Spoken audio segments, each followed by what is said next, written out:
fund and request $565,000 for the bond redemption fund. Motion and a second. I'll make that motion. I'll second it. Is there any discussion? All in favor? Aye. Opposed? Motion carries. 6.2, review and approve special education comprehensive plan. Okay, if anybody wants to read this, either on the board or from the public, it's 128 pages long. We're required by the federal government and obviously by the state to submit this for approval every year to the state. It has to be board approved. Michelle Latt, who's our special education director, has gone through it, and there are no changes to be made. So we are going to follow the same program that we did last year. And so I'm asking the board approve the special education comprehensive plan for this school year. Okay. Need a motion and a second to approve the special education comprehensive plan.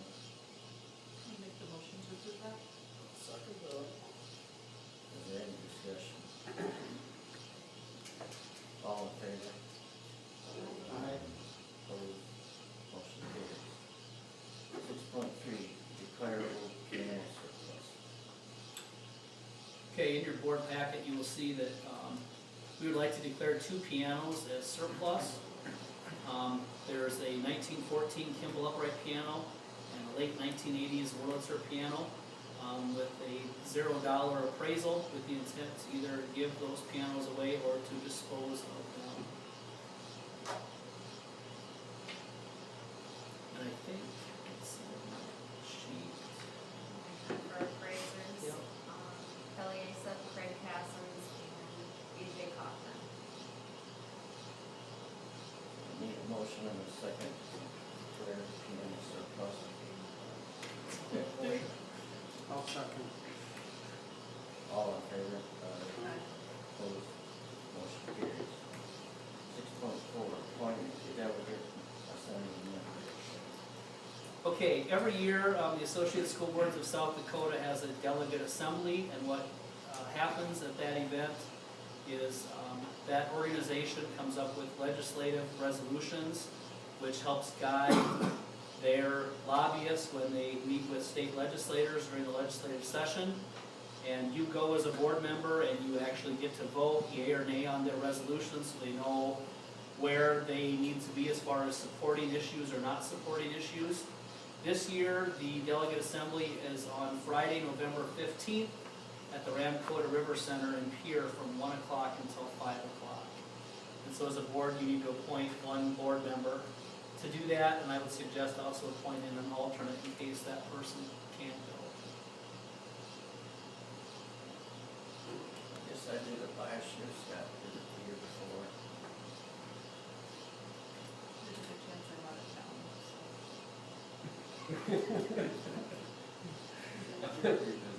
That's what Jerry's doing.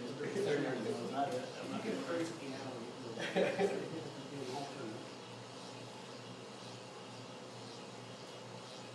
We don't have to send anybody, it's just, it's kind of a neat event that they put on. Can anybody commit? I can see when it gets closer. Okay, how about we put you down? For harvest, then I'm with the harvest. but- Should we put you down and put Ryan as the alternate? That'll be okay. Is that okay with everybody? That would be fine, yeah. We're looking at that.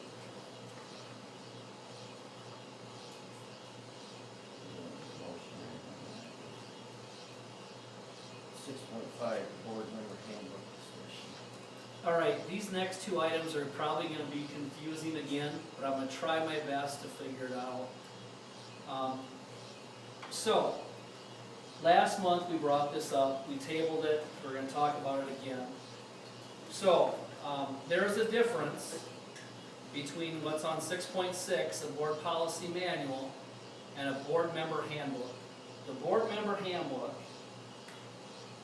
I've got it in here somewhere. Right now, our current one, I believe, is like 7 or 8 pages long. And what it does is basically if you're a board member, here's things that you should do and things you shouldn't do. Here's what you need to do when somebody from the public talks to you. It's basically like an employee handbook, do's and don'ts of being a board member. Ours is only, like I said, 7 or 8 pages long. The Associated School Boards of South Dakota, they actually put one out that's on their website that's quite lengthy, and it has lots of stuff on it. And so this part of the discussion is, I would like to really get away from having another extra handbook in this whole binder of handbooks, because it's just too many. And I would like us just to be able to use the one that's on the Associated School Board's website. They take care of all the changes, they do all the work for me basically, and then when you're a board member, this is your handbook. And basically it's just, again, it's kind of a training manual for board members. So that's what I'm recommending or proposing to you guys, and getting rid of this. I know it seems silly, it's only 8 pages, but it doesn't really. So was that what we approved on Derek's last year? I think that was the handbook, so. Yeah, I think it was a policy. See, everybody's got a different opinion. I'm sure it was a policy. But I just went through it, it just deals with all board member stuff. Yeah, this is a board member handbook that just deals with all board member stuff. Now, you'll see on 6.6, when we get to it, Derek did send me what he was working on. And what that stuff is that's actual board policies that are only directed for school boards. So usually a policy manual talks about school board members, it talks about students, and it talks about staff. And it lists all the policies that help guide, like Craig and myself, when we have a student that maybe gets suspended. It's a board policy that we follow to make sure we follow the appropriate steps in assuring that that student has due process. And that's different than a board member handbook. A board member handbook's like dress code policy, when you punch in, when you punch out, that type of thing. The board policy manual, which is 6.6, is meant to be really thick, and it's basically the laws that the board has that us as administrators, the cops, need to follow with the students. I was going to say criminals, but that wouldn't work very well. With the kids. So basically what that policy manual is, it's everything that guides us in what we do, which is what Rory, our attorney, would take to court and say, this is what the administration did, they followed board policy, and they would run with that. The board member handbook is, like I said, it talks about other things that are day-to-day things, procedures that board members should follow. So what I'm recommending is that we use the Associated School Boards of South Dakota board member handbook as our handbook. And then when we get to 6.6, I'll talk a little bit about what I'm going to recommend for that, because that's different. And we're going to talk a little bit about the strategic plan that you guys did with Tom Oster and when Derek was here, and try to incorporate some of that into 6.6, but I don't want to get the two mushed together. So does anybody on the board have a problem with us getting rid of this little 6 or 7 page handbook and just using what's already online with the Associated School Boards? Because that's kind of what they do. They train board members, they have workshops on how to be a good board member and that type of thing. Anybody opposed to that? Yes, I would want to read through them, all of them, first, just because it is a more of a generalized type of a deal. That's fine. It's on their website. Is that, Yes, that's it right there, Jerry. yeah, so do we have to have a first reading and a second reading on it? We probably should. But is that the one that's 57 pages long? Yeah, But it's all online. I think, well, not sure. He's got both. I think it is. But when I read both of them, they're very similar. I mean, when I read what we've done. You're talking something different though. Yep.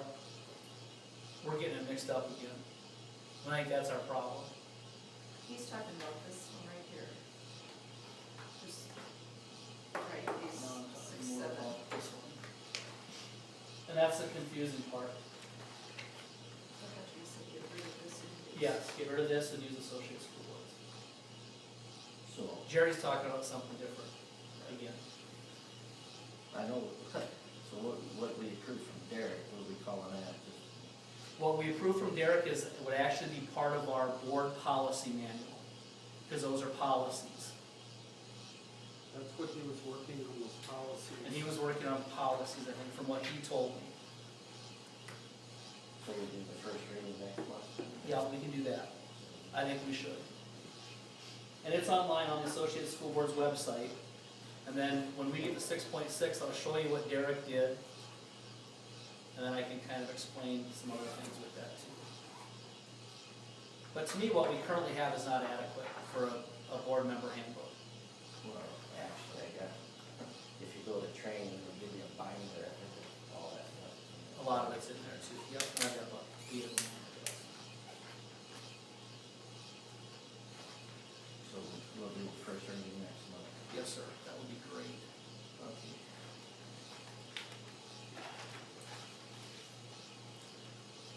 6.6 board policy manual. Okay, Craig, can you pull that up on the screen? Okay, so now, this is what Derek sent me. Yep, yep. And if you look, the table of contents starts with BA, board operational goals, school board legal status, powers and duties, board member authority. It talks about school board elections, it talks about filling vacancies if somebody decides that they're gonna resign from office. Those are all policies. And every one of these policies, there's 54 of them, just deals with the school board. And it talks about your review and your evaluation, orientation for new board members. There's lots of stuff in here. And this is just school board members.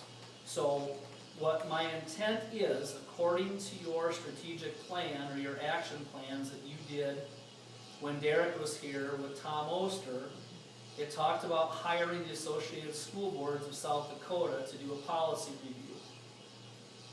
And Derek kind of already did the part with the school board. If you page down, anything that's black is what we've currently had as policies. Anything that's red would be additional. So you'll see like one of the first policies, BA, that's basically giving that policy its own identifier. So that's policy BA, board operational goals.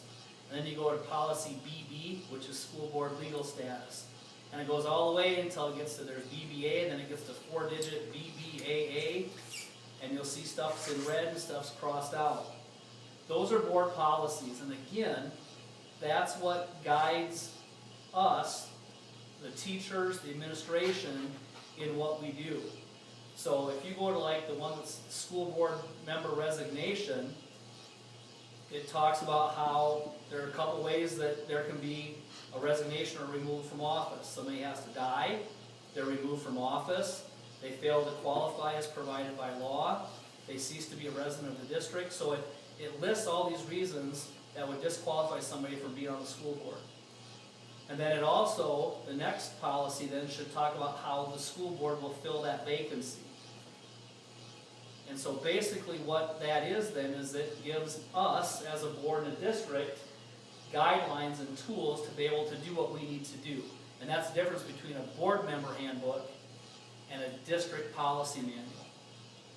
And so if and when we decide to use the Associated School Boards, this will all be part of that policy manual. But as a board, you'll get to say, yeah, we want that one, or we don't want this one, or we want to change it. There will also be a section that talks about just students and how we handle students, and it will talk about, communicable diseases. It'll talk about suspensions. It'll talk about all kinds of stuff, retention for grades, maybe class sizes. If you want to have a policy on class sizes, if it hits 24, we hire another teacher. That's a policy. There'll be one on staff, how we deal with staff. All kinds of things will be in there. And that manual is going to be really thick. If you go to their website and go to their policy webpage, it is huge. But that's all the things that govern us as a district. They're basically the laws that we follow. So it's different than an employee handbook. Like I said, is your dress code policy, your punch in and punch out time, how long your breaks are, a lot different. And so when I meet with the board policy committee, which I think is Ryan and Kelly, we'll go through that and we'll start reading all these policies that Gary Kaufman, who is the policy services director with Associated School Boards, I've contacted him. I'm going to have an initial call with him tomorrow. But I think we need to do it because right now there's a lot of things in our policies and procedures manual that is very confusing, and all the stuff that you guys passed with Derek, none of that's in here. None of the policies are labeled. I mean, like student conduct on buses. There's a whole deal on student discipline in here. And there's really not a lot of rhyme or reason to it.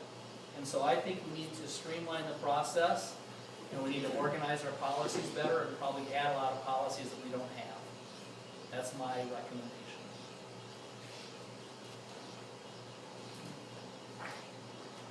But I've done that service with Associated School Boards in other districts. And everything, obviously Gary Kaufman's an attorney, so all the policies that they put out, you know, he writes them and he puts them in there the way that he feels legally they need to be in there. And so I think we should do it.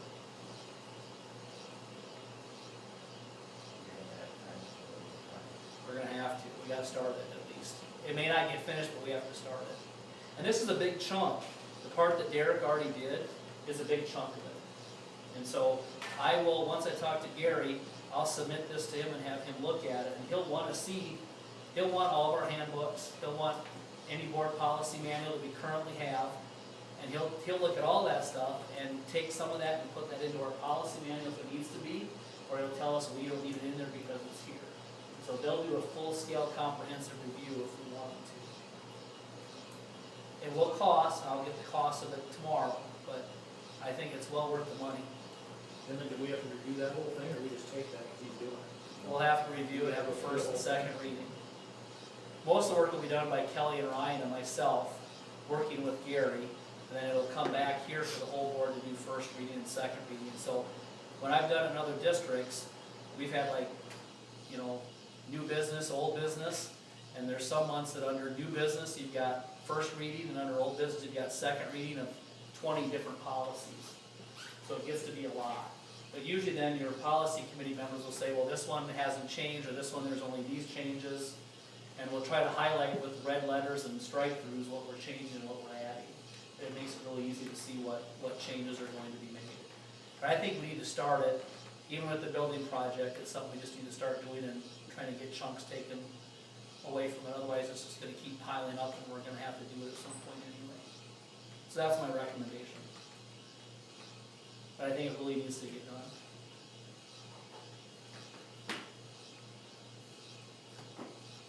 Do we need a motion on that then? I would like to get one to be able to approve the expenditure of the money, just so we know what we're all doing.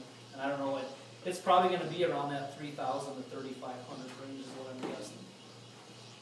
That's for everything. That's for everything. That's for him to review it, him to work with us and Or should we know the suggest cost policies. first? It's up to you guys. It's in our strategic plan. It is. I think We're that's why we supposed need to to do it. And I think at one time we knew the cost, but we talked about doing it a while back, but we never followed through. But I don't, that was a year or two ago, cost my own up, I don't know. I think it's in that 3,500 range, I think. At this point, would we start like immediately? I think Is it- he'd want to. Well, I'm just saying if we waited till next month to get the half the cost and the, We could. I mean, I can still send him stuff and right? just tell him the board needs to approve the final cost. I think he'd still go ahead with it. I don't think it's gonna be more than that, but it might be a little bit.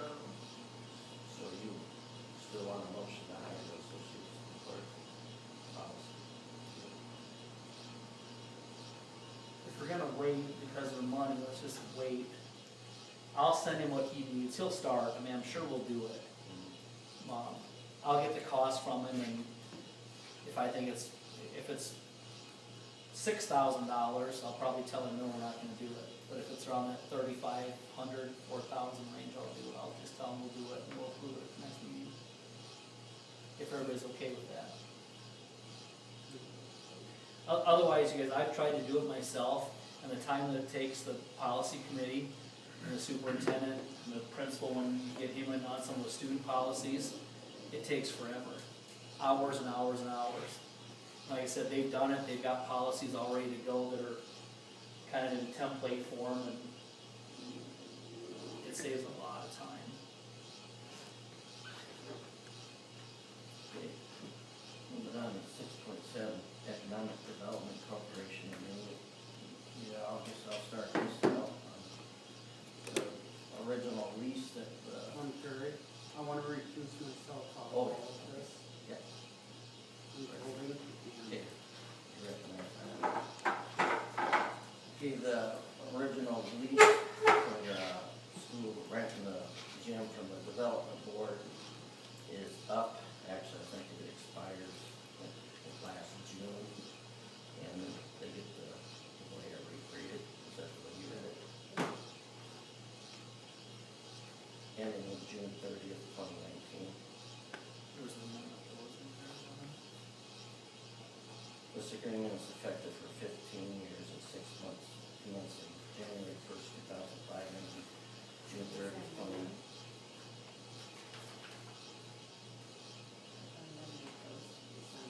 Okay, No. okay, so, okay, well, it ends this December, I guess. So anyway, something's gotta be figured out, what's gonna happen going forward, and I guess we need to, the board needs to have a discussion on what our thoughts are. I think I'm gonna try to clarify some things, yeah, the development board addressed the school board on November 13th of 2017. And some information that was given out I don't think was accurate. I got mortgages are a matter of public knowledge. You can go up, anybody can go up and get them. And the original mortgage is for 15 years from 5th month, 2nd day, 2005. Well, it was stated at the 2017 meeting, he thought it was a 20-year mortgage, and they needed another lease to complete the mortgage on it. Well, reading this, it's for 180 months, that's 15 years, so from the start date. So if they kept up with their payments, the original note should be paid off in 5th month, 2nd day of 2020. Now, about 2 months later, on January 3rd, 2018, another mortgage was taken out against the gym for $449,000. And that mortgage is for 20 years, runs through January 5th, 2038. So I don't know that, I wasn't aware this was happening. I'm not sure if anybody else on the board was aware of this. It just seems that if they wanted us to keep renting it, or if they were banking on it, I don't know, it seems like we should have been in on the mortgage, what they were planning to do. I will say, the reasoning that they did it the way they did it back in 2005 is the school's general fund was maxed out. They didn't have money to operate it, but we had a lot of room in capital outlay. Well, right now, the situation is not the same. We are in an opt-out. We actually renewed it, so it passed for the second time, and our capital outlay is capped. So there's a limited amount of money we can pull out of the capital outlay to rent the gym. For me, it makes more sense that the school owns the gym. And I'm not sure how this is gonna, the Reed Corporation is gonna have to, if that was to happen, be brought in. I'm sure we would have to take over their second mortgage, if the building was deeded over and we took over the mortgage. I think that's the way to do it, that's my opinion. Then the taxpayers' money is accountable. The money all coming to the school goes through an auditor, there's an auditor report, money goes to the Development Corporation. There's no public auditor's report to look at. We just take their word for what they're telling us. I just, that's my view on it. I think the gym's important, we need it. But I guess we did request for them to be here to negotiate, and I guess they didn't want to negotiate in a public setting. I guess that was the response. So, that's my take on things. I don't know if anybody else got any comments. Well, I just know we asked them to be here tonight, so we could actually talk to them about the contract, and they said they wouldn't come. What we requested was, They did say they meet with a couple of us, we thought they should talk to the whole board. well, we gotta, as a whole board, decide, we gotta have a public discussion, decide, what the game plan is. And we might not agree, but we did ask them to come before the board with the amortization schedule on both mortgages, so we could see what the interest rates was being paid and when they were paid out, or got their payments and when things were due. And I would like a representative from the Reed Corporation here to verify everything. But, I guess they weren't interested in that. So what does the mortgages have to do with our school board? I guess, Well, Kelly, did you, a lot of people are under the impression, once the building got paid off the first time, the school was gonna end up with it. Whether that was the wrong impression, I don't know, a lot of people have that impression. I just can't, I'm just not, they got another 20-year loan out on the building, they expecting us to have another 20-year lease to pay that off. I just don't think that's in the best interest of the school. The best interest of the school is to own that gym. I just don't know if any other school districts are doing what they're doing. Well, I would thought they came to us and said, we're taking the mortgage, you guys would be okay to pay on that for another 20 years, or not, because if we're not, who's gonna? is that what they're expecting? I don't know. That's what we're wondering. They're not here. They're expecting us to cover that $450, that's why we're saying it's here. How We're they under the doing? impression that we probably would be the ones to pay that big loan. They were using our rent payment for the original mortgage to pay it down. And then in the original agreement, there's a clause in there that says, any reduction in interest rates or contribution to the principal, the school is supposed to receive a benefit to. And does that ever happen? I don't even know if it's a fixed rate or if it's a variable rate. I have no idea. It don't seem like we're getting much information on how it was put together. Has that been requested, that information? Yeah, Mr. Wilkie made a request for the amortization report and have a representative. It should have been paid for a long time ago. Because I was under the impression the whole project was roughly 1.1. Well, That wasn't a whole lot. according to the mortgage I got here, it's gonna be paid off as new. That's 15 years. But now we got another one with the gym. But I don't understand when they were doing this project, the donation money and all that money, why wouldn't have that been used right away? Well, it was.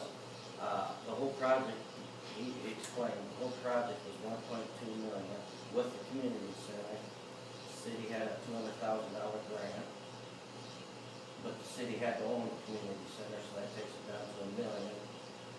They were hoping to raise $1 million, or $500,000 in donations. It came up short, it was $350,000. So they did a $150,000 short-term loan with the Dakota Bank. And then, this was a $500,000 loan with Reed. So during the years where we were paying $100,000 a year, they were using that extra money to pay the loan off at Dakota Bank. And that was satisfied a few years back. And then it got dropped down to $85,000. Where they, on this spreadsheet they gave us, around 40,000 was being used for the mortgage payment and interest.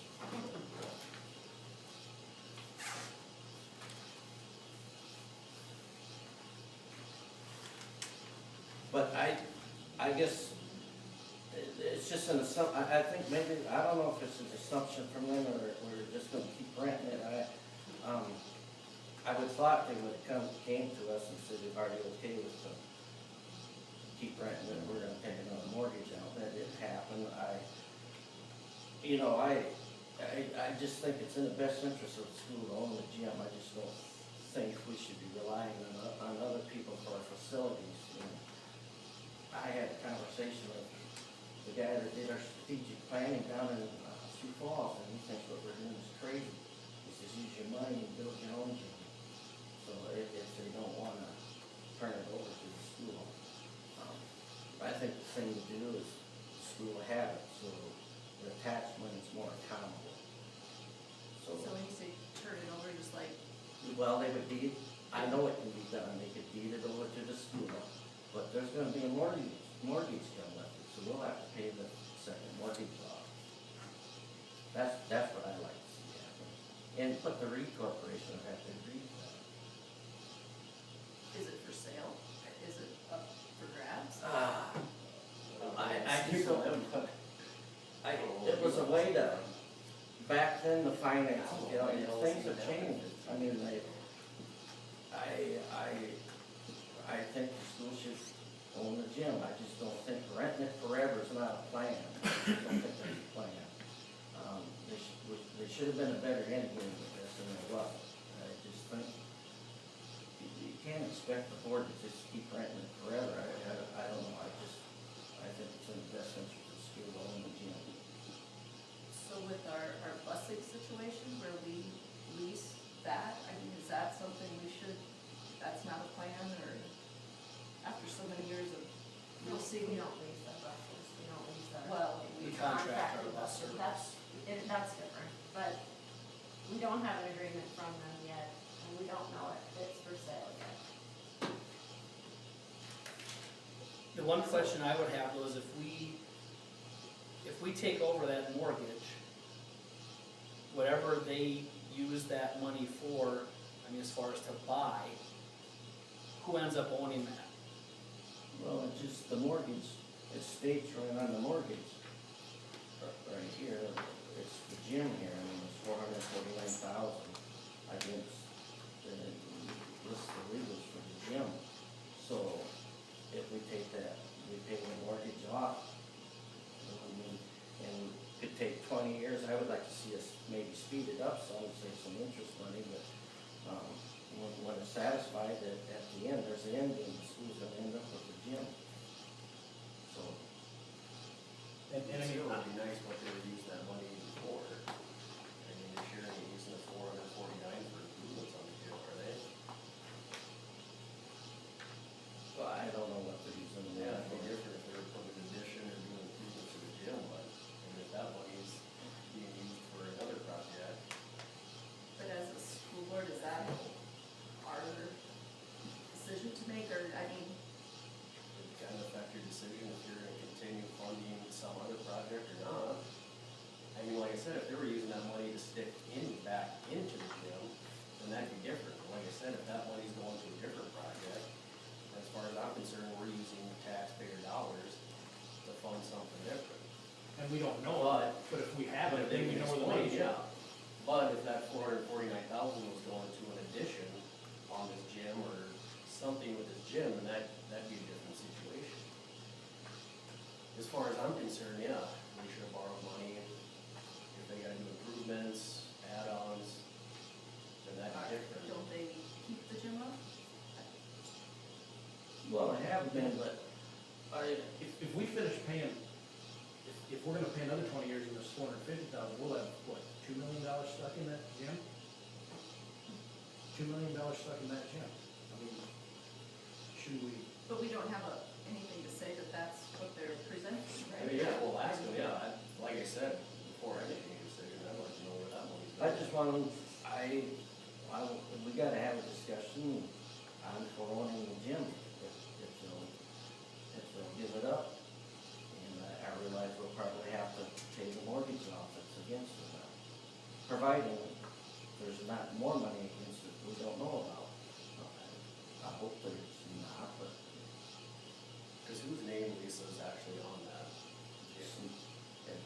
gym is actually No, the- Snake. Snake Creek Development Corporation actually owns the And gym. then who have we been writing the checks to for 85,000? Not Snake Creek, it just says Baldwin Road Corporation. I think they're the same thing, but I don't know that. Let's say, yeah, 'cause that really doesn't make sense. I think right now with all the unknowns out there, the best thing you guys could do would to formally request them to come to the next meeting to discuss it with you. Yeah. I mean, actual letter, send it to them. Do we need to Find do out. that? No, so just, one thing I wanna say about that, they are aware that we're talking about this tonight. We don't have an agreement yet, they're working on it, but it is not illegal to talk about a contract negotiation in executive session if we have to have our attorney there to help us. So, they told me that they don't feel that a contract negotiation, obviously with that, the amount of money and the terms of it, was something that they wanted to do in front of everybody in public. And so it is not against the law to actually do it in executive session, and that's what they said they would prefer us to do with a smaller group, and maybe work some of these issues out, and then bring it back to the full board for approval. So they knew about the meeting, I can't make anybody come, and I can't make anybody give information to you guys as a school board, because they are a private corporation, not a public one like we are. The other thing that I want to bring up too is that, and I've told all the school board members this, is that I really don't care how this thing gets done.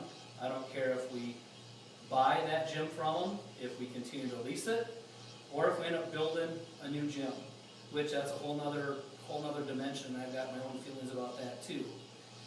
But that new gym, the bathrooms that are attached to it that we're currently using with all the students in the community center are very vital to what we do every day. We need the space.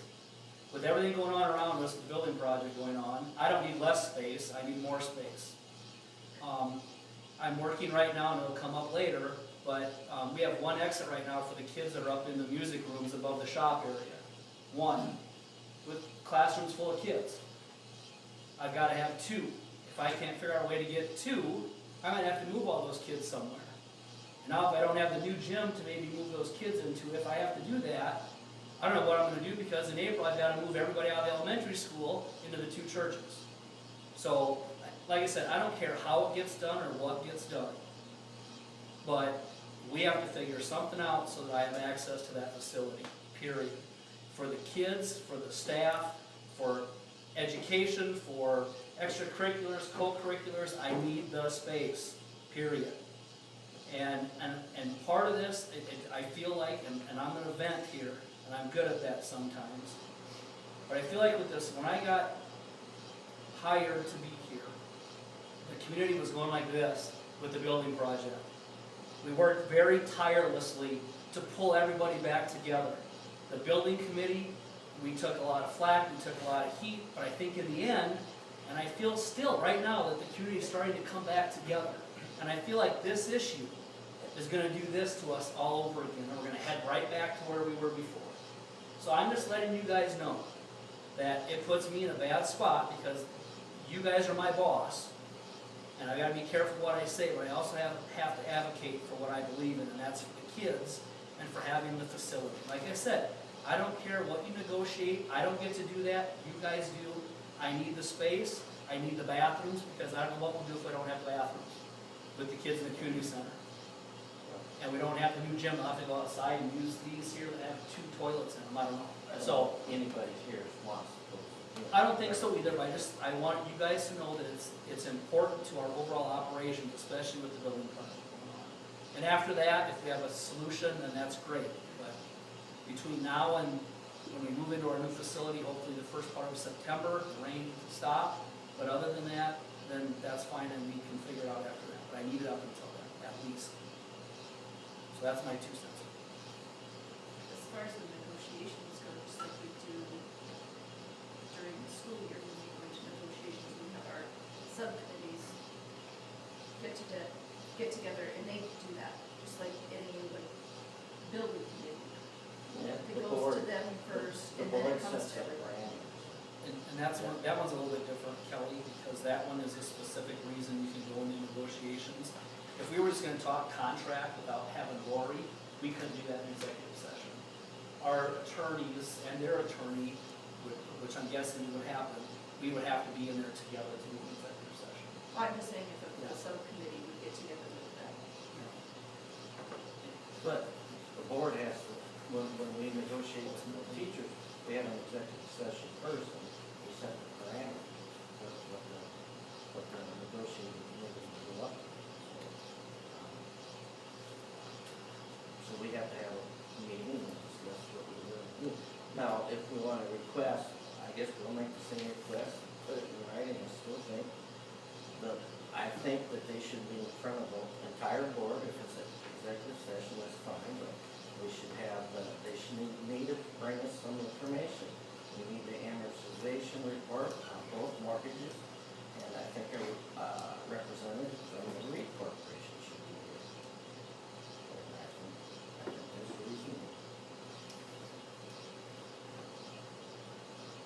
And it says right on here, when this was taken care of, we were supposed to get back together and negotiate on the contract.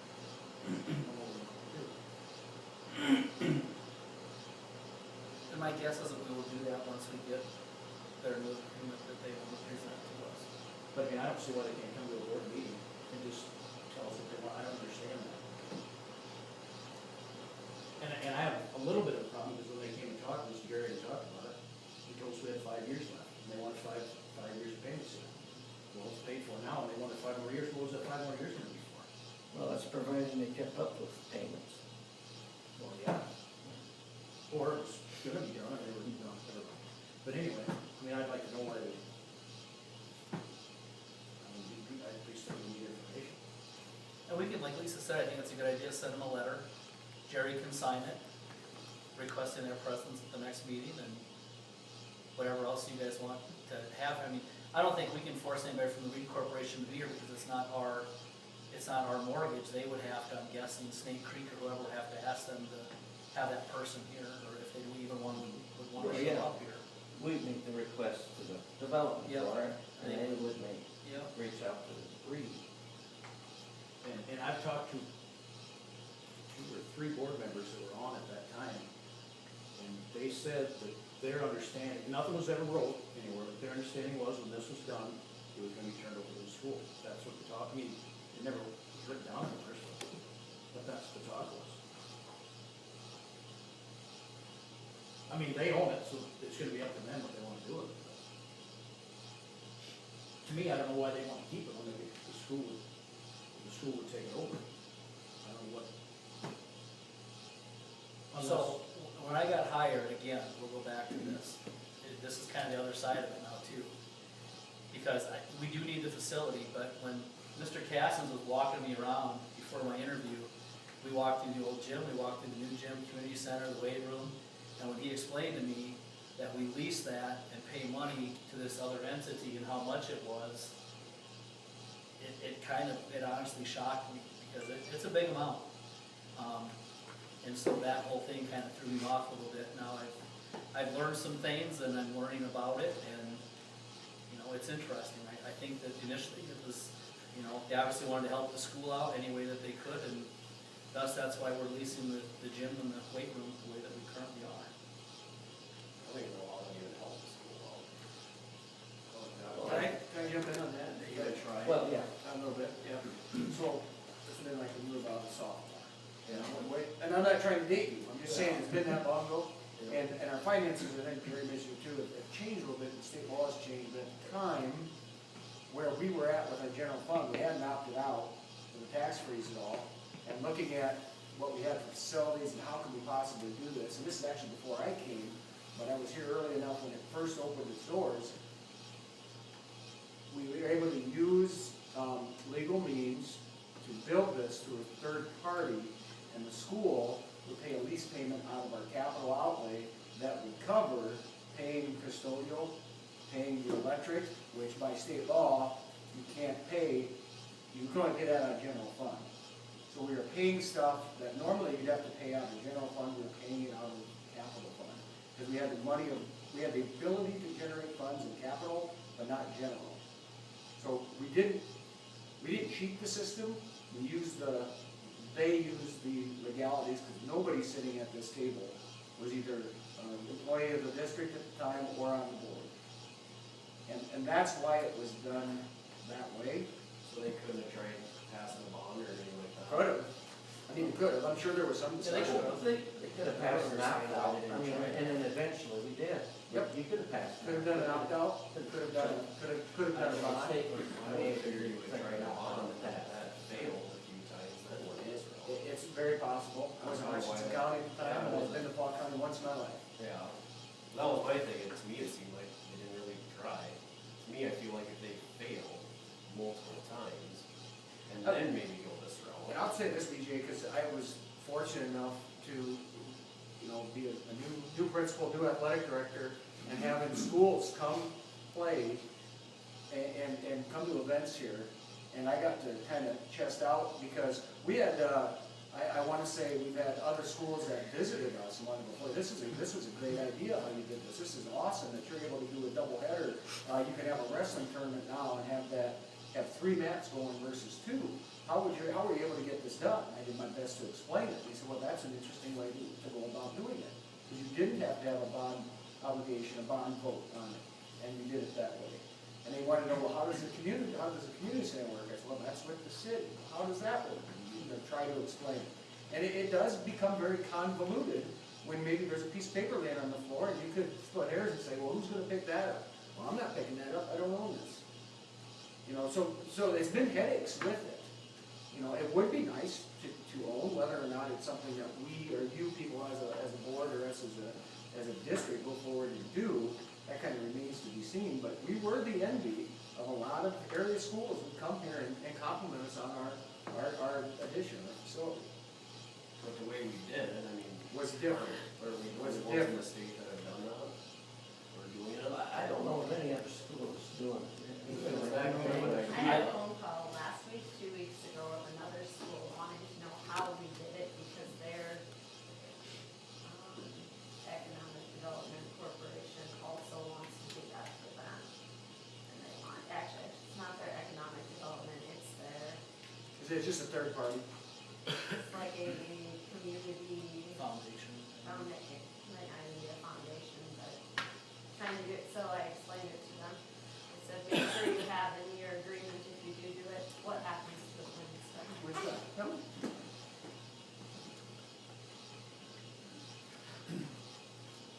But I will point out, our finances is different now than when we done it back then.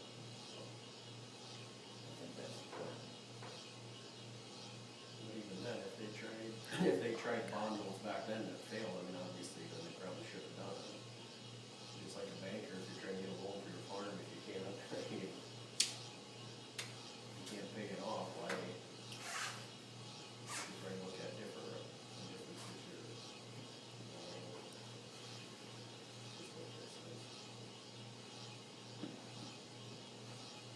Any other comments? Move on to 7.1, superintendent report. Okay, I've added, In conclusion, what are we doing? We're gonna write up a letter. And request what? I would like to request the amortization schedule on both mortgages, the 2005 mortgage and the 2018 mortgage. And have them request a REIT representative here. For that October meeting? Yeah. so you and I, Jerry, should meet this week sometime and type it up and get it sent to them, so that's plenty of lead time.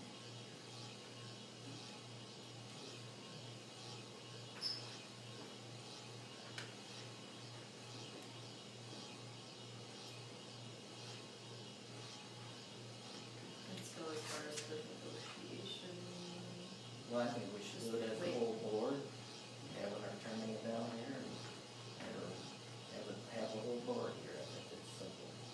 And it's a big enough item, I think the whole board needs to be involved.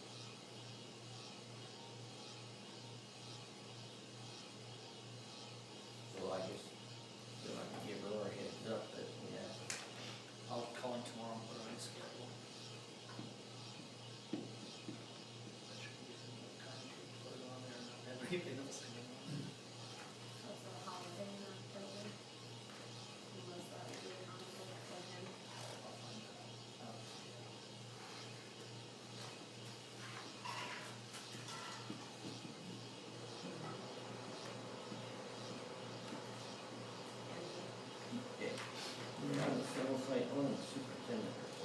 All right, my report, it's quite lengthy and I've added some things. I'm gonna go quick, so brace yourself.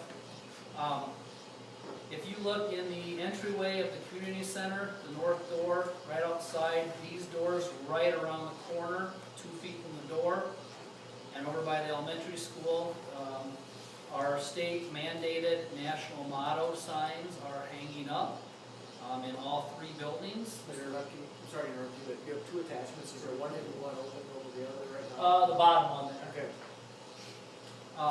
The other one's just for people's reading pleasure. gotcha. So they're up, they look really nice. I got 6 of them, I think the total cost was about $178 total, so not too bad. In service this year, we basically had 2 days of it. One day we spent half the day at Northern State University, had a guest speaker, a keynote speaker that talked about classroom instruction. Went very well. And then I met with the staff on the 29th of August for our usual kickoff. My message was about being and staying positive. Communication's going to be a challenge this year because our phones don't connect from building to building, and we don't have bells and all kinds of good stuff. But it is still critical, and flexibility is also another big keyword that we need to have, because we might be on plan A 1 minute and on plan C 2 minutes later. So. But again, like I said earlier, with the acknowledgements, first week I thought went very, very well considering all things. Obviously there's been some changes. Our students are now walking to PE, lunch, and over to the public library. Recess has been moved over to the east a little bit further. Elementary breakfast we're having outside of our office instead of the kids having to walk all the way down here. Haven't had many takers yet. And obviously the high school students are getting used to the community center, and the middle school kids are getting used to their classrooms up above the shop and up by the band room. But like I said, so far, pretty pleased with the way the first week went. Offices, just so everybody knows, Mary and I are back in our old offices, back in the elementary school. The east door, far east door is the main entrance, and I do have a sign up there that says it's the main entrance. Lisa is out in the temporary trailer, the one that's running east and west, and she's going to remain out there for the entire school year due to we moved everything out of her office, the safe, all of her stuff, so that when the auditors show up, it's all in one place and they're not having to go back and forth. So Lisa's out there in that trailer. Jeremy's in the other one, and we're using the open spaces in between those for other things.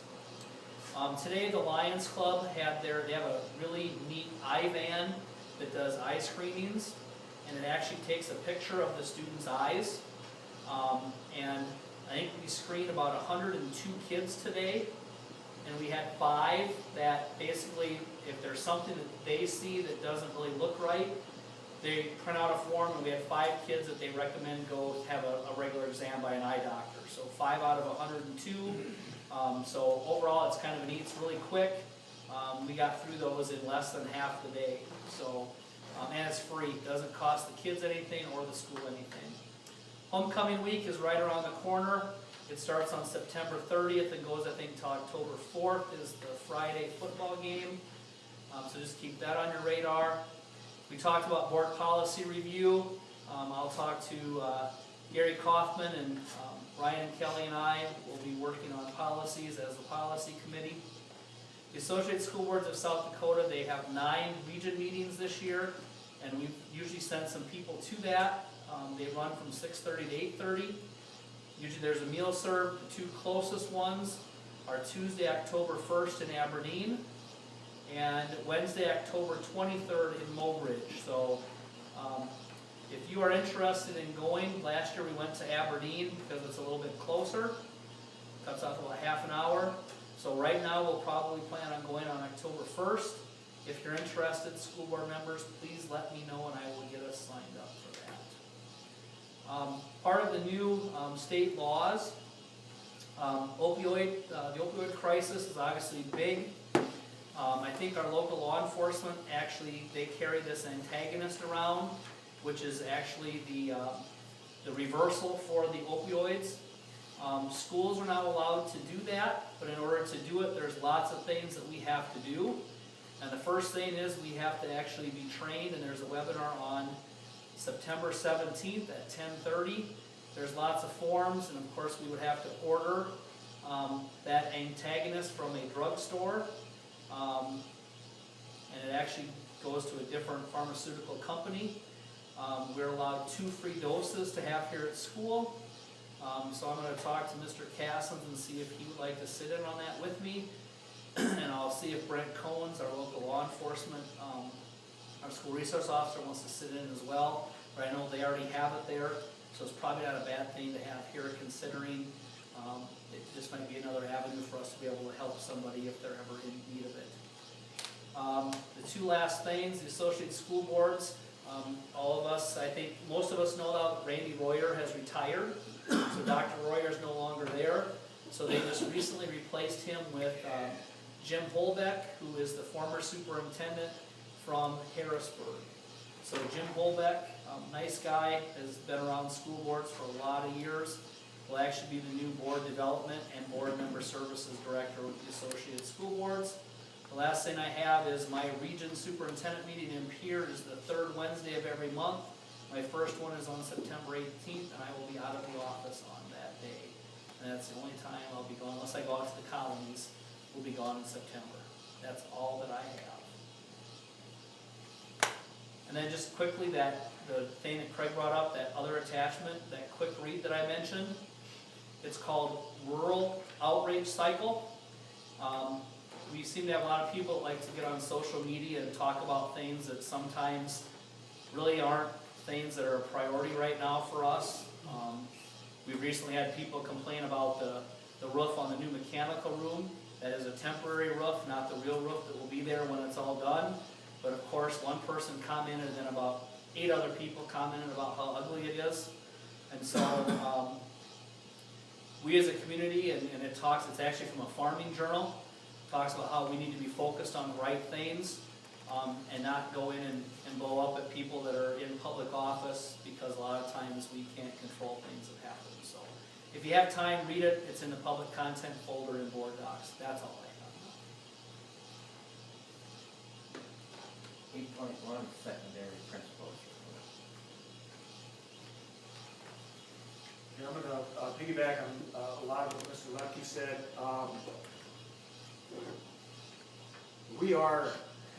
We're adjusting. We're in a lot of different locations. No 2 days have been the same. We're on, day 5 now. I know there was some, whether it's coffee talk or social media, that it was just a zoo on that first day and second day. And I would agree with that, but it's been a zoo on the first day for as long as I've been in education, no matter where you are. It just was a little bit some added animals to the zoo with the building project, etc. We've made some changes. We knew my staff has been outstanding in terms, and the students have too. The students have been great. I want to use one example with our seniors. We weren't sure how parking was going to work. Give props to Craig Kuppenberg and the building people over here for understanding that we need our parking and we're sharing space with them. So we set up an area where here's what we're going to do with parking. We're going to do this, and we're going to use this side, etc. And after all of last week, we knew we had staff parking on the north side of the building, and we had about 4 staff members that were using it, because honestly there were better spots for them to use it. So we had that whole line along the sidewalk there. And at the beginning of the year, we told seniors, sorry, there's no senior parking here. You're in general population parking. And they didn't. They complained. They didn't complain to me. Those of you that are parents either listening or here, maybe you got complaints at home, I don't know. I met with them at the end of last week, explaining why we did it the way we did, and it now brought that back. It has helped with our back parking. We had a good run through for what it might be like in January when we have indoor recess. We had that happen today because of the rain. So we brought recess inside. We had to change a PE. We had a recess going on in this gym while there was lunch going on. Mr. Gaditz had to move PE to that gym, and we had classes in the community center at the same time.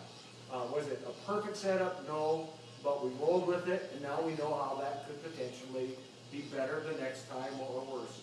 We've had more classes since I've typed this and sent this, or you received this in board docs, utilizing the music room upstairs, a little bit more. Hopefully we can figure out an escape, down the road for in case we need that second exit, because, we've been able to, take away some of the burden, the noise burden on the community center by utilizing space up there.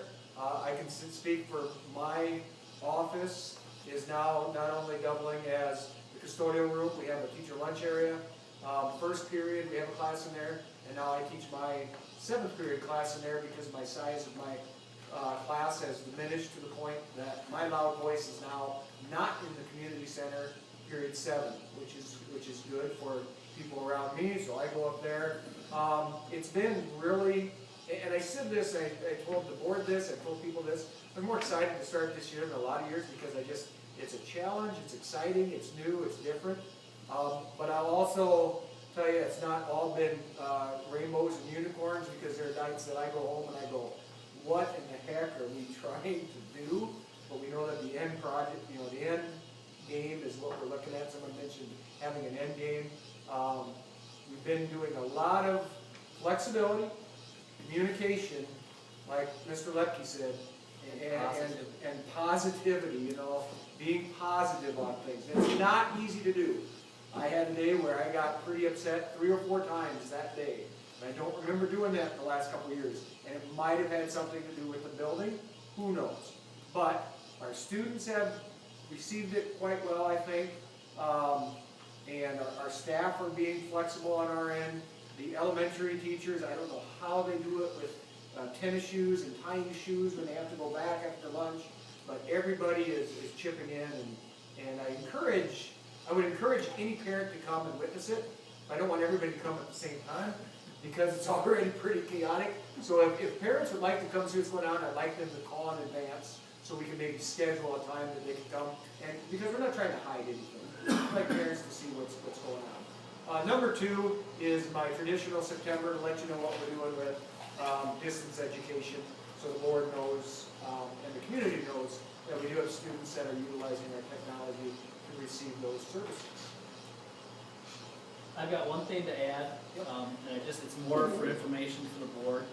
Obviously, you can tell by Craig's list on there for class locations, we're utilizing every space that we have available.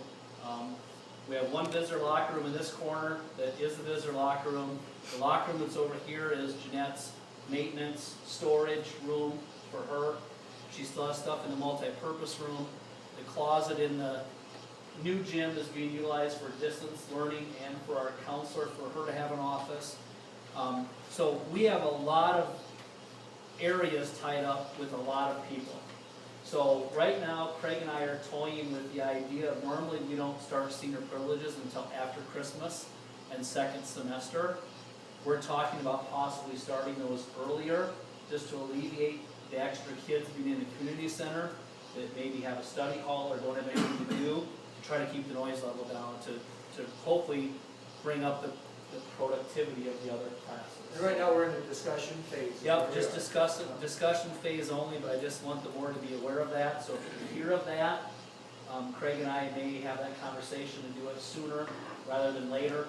But I think I'm okay with it, considering the circumstances. Under most normal situations, I would not be. But just so you know that that's kind of what we're talking about and doing, just to help alleviate some of those issues. But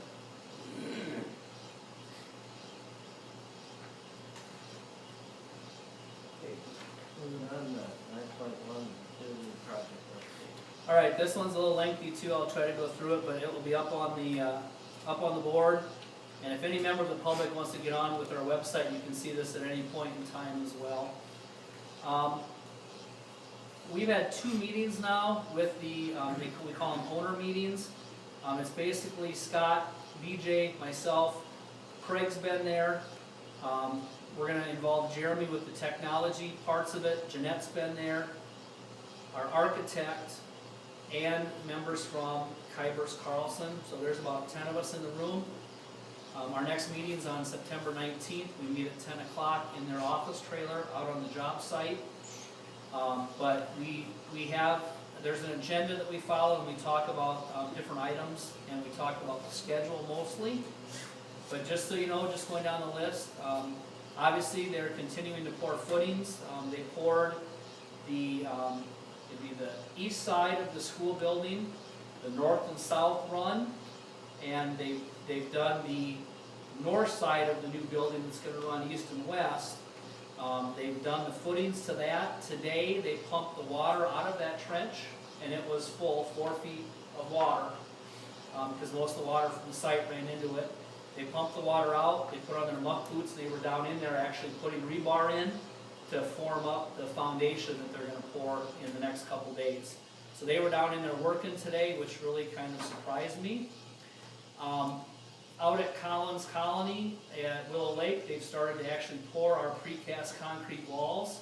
Our electricians have been out there to run the conduit inside the precast concrete wall, so all the electrical work will be inside of there. Dirt still being hauled away from the site, dirt being hauled into the site. Craig Kuckelberg, our project superintendent, told me that he is quite sure that they will haul in another 100 loads of that gravel that they've got piled up out there right now, a big pile of it. There's 100 more loads coming because they still have to dig up some dirt to the north and to the west a little bit and pack it and refill it. So there's still going to be dirt coming and going constantly. Obviously the power and the plumbing has been restored to the elementary school, the old gym and the shop area. We did have one area of concern, that's the visitor locker room. That part of the plumbing restoration was not included in the plans. It was just missed, and so they're working to remedy that situation. And so as of right now, we've had no water in our visiting athletic team locker rooms. It's going to be a change order and a cost to us. The plumbers are bringing the parts back from Sioux Falls, and right now the intent is to have that locker room up and running by tomorrow evening. And we do have volleyball in there on Thursday, so hopefully that's all taken care of. East playground equipment's been reinstalled. Jeanette's planning to haul P-rock in with some timbers to keep it in place to make that area a little bit safer for the kids, but it's all cemented in and it's there permanently now.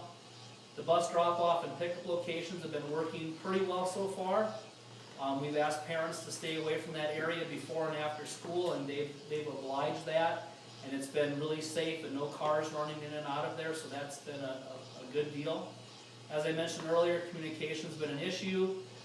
We have no system to make overhead announcements, so we're using cell phones and emails right now and actually walking the classrooms to get kids like I did today for the I-band, which is working fine.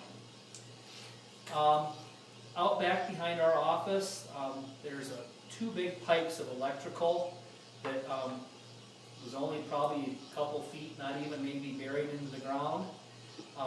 When they were digging the trenches actually for the footings, they're stumbling across big chunks of concrete that they're not sure where it came from, but they tried to move one and it tipped over onto that conduit and nicked the conduit, dented it pretty badly. So right now, Craig from Kybers, not to be confused with Craig from the school, thinks that on Thursday after school they're going to shut the power off again to the elementary school, and I've got to make sure that that's all that it is because we do have volleyball going on. But they're gonna dig that up and they're gonna replace the conduit and make that repair, but the electricity has to be off for them to do that. Hot water heaters have been installed. They're working in all areas, but I'm gonna say that they're not working very well. The water temperature is supposed to be about 120 degrees coming out of the water heater. By the time it makes it to the kitchen sink down here to spray off dishes, it's about 92.3 degrees. And so I reported that to them, so hopefully we can get that rectified. Obviously, they're a little bit behind schedule due to the wet conditions. They've been getting here early and staying late until they can't see anymore because they do have a deadline when the concrete walls are going to be here and have to be put up and in place. So they do know that, and they're working very diligently to take care of that. And obviously, the next big issue that has to get figured out is relocating the elementary school to the Methodist and the Catholic Church in April. So that's what we'll be working on as the year progresses and trying to get a plan figured out for that. So that's all I have for the building project.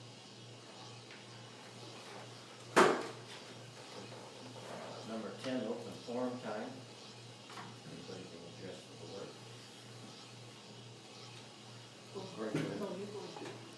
First of all, I'd like to say thanks to the board and Mr. Lepke for keeping the public informed on the situation. I can't speak for everybody in the county, but I do know that I asked a simple question. Why in the previous has the Development Corporation failed to let us know that? And thanks for trying to get this thing resolved.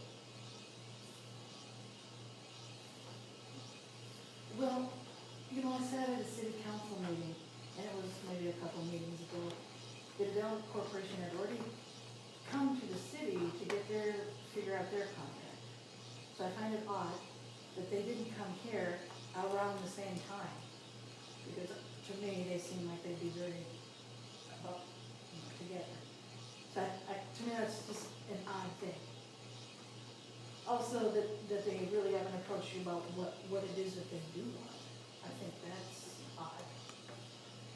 And, you know, I sat at a meeting with the Development Corporation. They opened something up to the public and I went to it. And they talked about how they needed to have secrecy because of, if a new business was coming in and there was already an existing business, that they needed that. But that has nothing to do with this, because this is not an existing, there's no new business coming in. So, the secrecy that surrounds that Development Corporation isn't good, and it's not good for the school. So, I think the public is really looking for openness from them. That's all I have. Anybody else?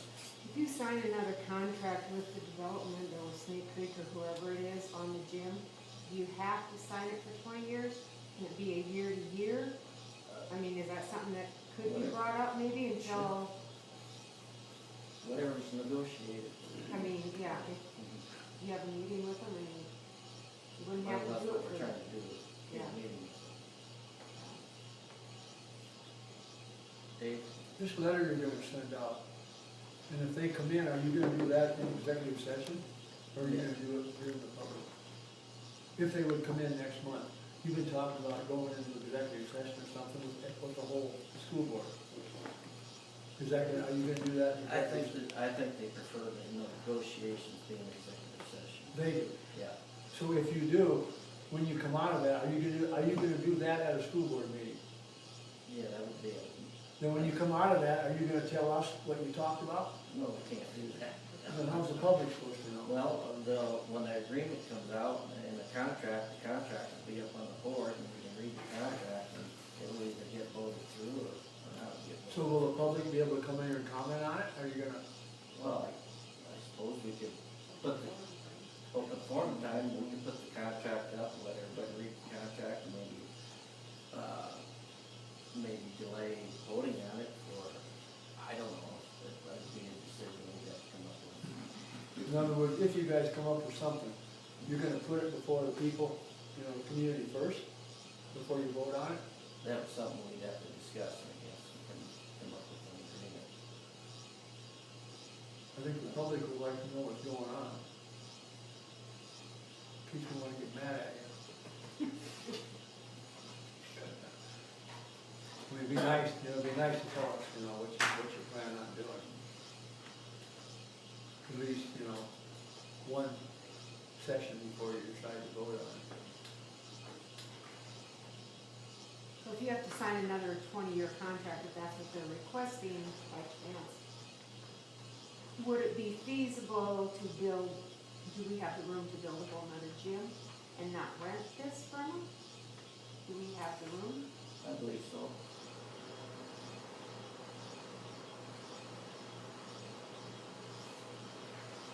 You were talking about the Reed Corporation, you can't get an amortization schedule or some details that you want to know, how much of the notes are left unpaid, what the money was used for. I'm not a legal scholar, but I do know when talking to my banker, he says, no note, unless you're dealing with the mafia, can be issued unless the loan, the person writing the loan has to put in there what it is being used for. It's a thought. Jerry, I'm trying to do 2 minutes per, and it's been really tough with. I don't, that's nothing against Mike, it's just trying to keep track of who has which minutes, that's all. Anyone else? Dan? What Mr. Lepke said about needing that room, what the city did is we signed a contract for 1 more year. Because of the school project, basically, ours is paid off January 1st. That community center, we can either renegotiate with them, or we can take it over. But we signed for another year, and I think it's a wise thing to look at for the school because of the building project. Because everything else can fall into place in that next year after the building project is over. One thing I'd like to explain that Lisa brought up, Snake Creek Development or Snake Creek Corporation and Development Corporation are not the same thing. I think they've explained it at public meetings before. When they formed the Development Corporation, it was a 301 whatever. You couldn't deduct what you gave to them. If you gave them a donation to the Development Corporation, you could not deduct it. So when they built that, they knew they were going to get donations. The bricks are on the wall out here, the plaques, if you look in the hallway. So they developed Snake Creek as the tax deductible one. So you can give to Snake Creek, that money gets funneled to the Development Corporation and through Snake Creek. When Lisa said that to me, I wanted to say something right away, but I couldn't, but they're not the same. They're different corporations, and one's tax-free, tax deductible, and the other isn't. So that kind of clears the air up on that, on why there's 2 corporations there.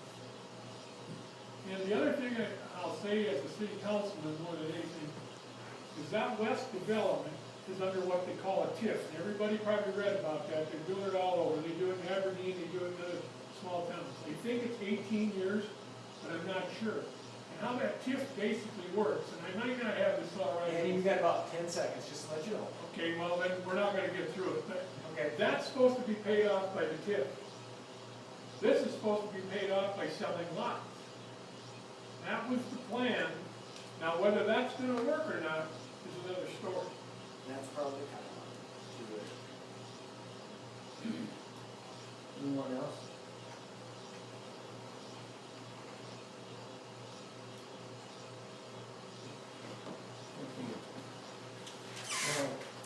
Need a motion and a second to go into executive session for South Dakota Code of 5 Law 1-25-2.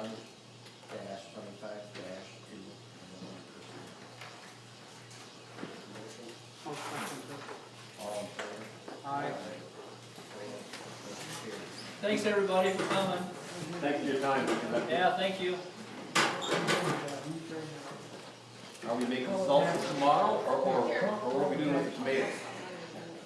They only gave me like 2 or 3 of them. Oh! I'm gonna slice them and eat them. Okay. Nope. Takes me a while.